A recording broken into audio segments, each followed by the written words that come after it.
आज के इस आक्रोश महारैली में हजारीबाग में आयोजनकर्ता आदिवासी सरना समिति हजारीबाग जिला के तमाम सदस्यगण पदाधिकारीगण और इस आयोजन में जितने भी लोग समाज के लोग जो इस आयोजन में योगदान दिए हैं, सारे लोगों को नाम नहीं लेते हुए सबको धन्यवाद करना चाहेंगे।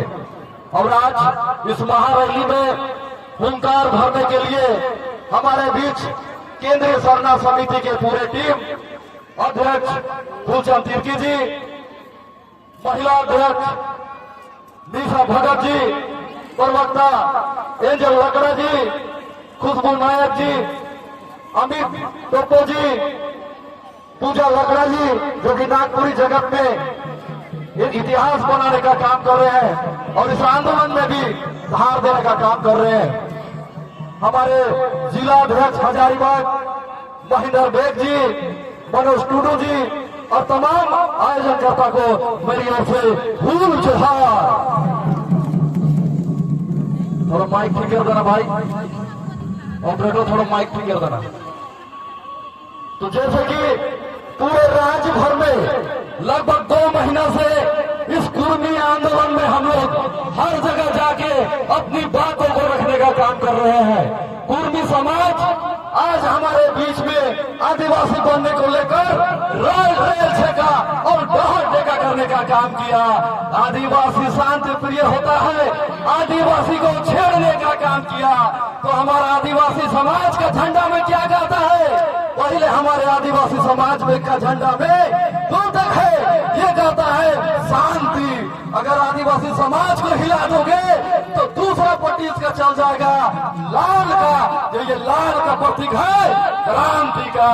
तो जब तक आदिवासी समाज को तुम अगर उनकी आत्मा को नहीं छोड़ोगे, उनकी आत्मा को अगर तुम ढकेलने का काम करोगे, आदिवासी समाज की अस्तित्व की खतरा के लिए तुम मंडराने का काम करोगे, तो आदिवासी समाज छोड़ता नहीं है।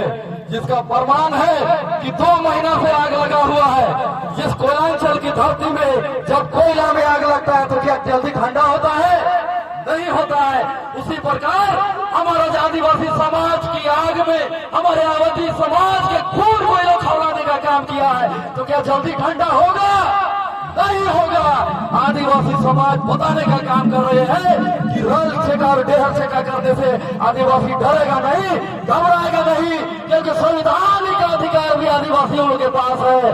अब शरद चंद्र राय जिन्होंने पूरे देश में, झारखंड में पूरे जनजाति 32 जनजाति को शोध करने का काम किया, तब कहीं भी कोई भी शोध में इन लोगों का नाम नहीं आता है।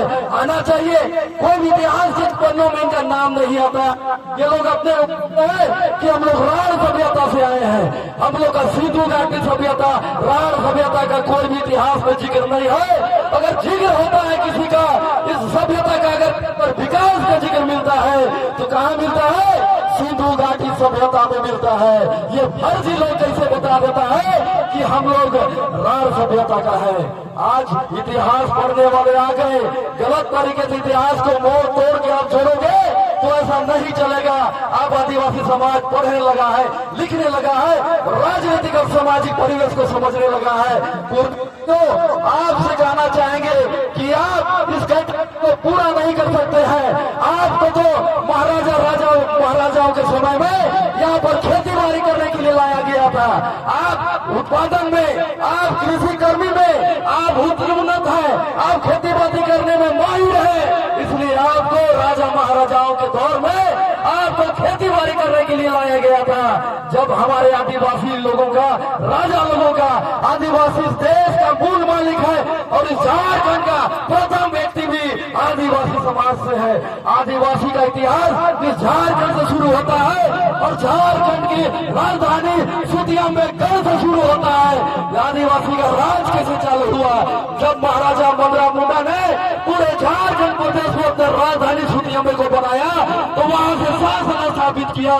चाहे वो कोल्हान हो, संताल हो या कोयलांचल हो, वहां से शासन चलता है। उसके बाद पूरे प्रदेश में हमारे झारखंड का, हमारे झारखंड हमारे हमारी जनजातियों का, हमारे आदिवासी समाज के लोगों का एक शासन स्थापित होता है। हमारे लोगों ने यहाँ पर झारखंड में आकर सबसे पहले जंगल को काटा और यहाँ पर खेती बाड़ी, जंगल को काट के पेट भरने के लिए खेती किया। यहाँ पर व्यवसायिक कृषि अभी भी आदिवासी समाज नहीं करता है, लेकिन कुर्मी समाज अभी भी व्यवसायिक खेती करता है। इनका एक भाई और कोई भी भाई कुर्मी और कोई भी क्षेत्र में होता है तो सबसे बढ़िया खेती करता है। लेकिन हमारा लोग आज भी हमारा लोग खेती नहीं करता है, व्यवसायिक खेती नहीं करता है, क्योंकि हमारा इतिहास है कि बोले आदिवासी समाज खाद्य था, शिकारी था हमारा। और आज आधुनिक युग में हमारे समाज में कुछ लोग खेती बाड़ी कर रहे हैं, लेकिन ये तुलना नहीं किया जा सकता है। हमारे समाज में कुर्मी समाज के लोग आरक्षण के नाम पे घुसना चाहते हैं। आरक्षण कैसे मिलेगा उन लोगों को? आदिवासी समाज और पैसे भी पहले भी दबले कुछ नहीं थे, पहले भी इनको अधिकार से वंचित करना होता था। अरे आजादी से पहले इनको पढ़ने का अधिकार नहीं दिया था। 1950 में जब हमारा संविधान लागू होता है तब जाके आदिवासी समाज उन्नत होता है, पढ़ने लिखने में आगे आता है। और अभी मात्र 70-65 साल हुआ है और आदिवासी समाज में ये लोग अतिक्रमण करना चाहता है। हमारे लोग कहाँ जाएंगे? हमारे लोगों में चारों तरफ से हमला हो रहा है। आज कुर्मी भाई कह रहा है, कल और अन्य भाई कहेगा, तो ये आदिवासी का होगा क्या?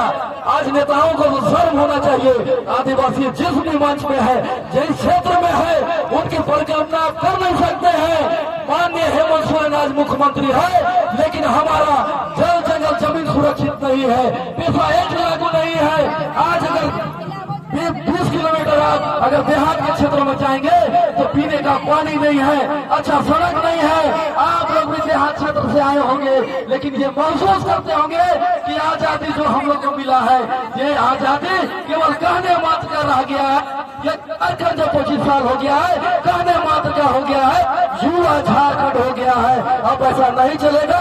हर हमारे जो क्षेत्र से आए हैं, गरीब क्षेत्र से आए हैं, जंगल वाले क्षेत्र से आए हैं, जहाँ पर शिक्षा, रोजगार और कमी है, ऐसे लोगों को संरक्षित करना होगा।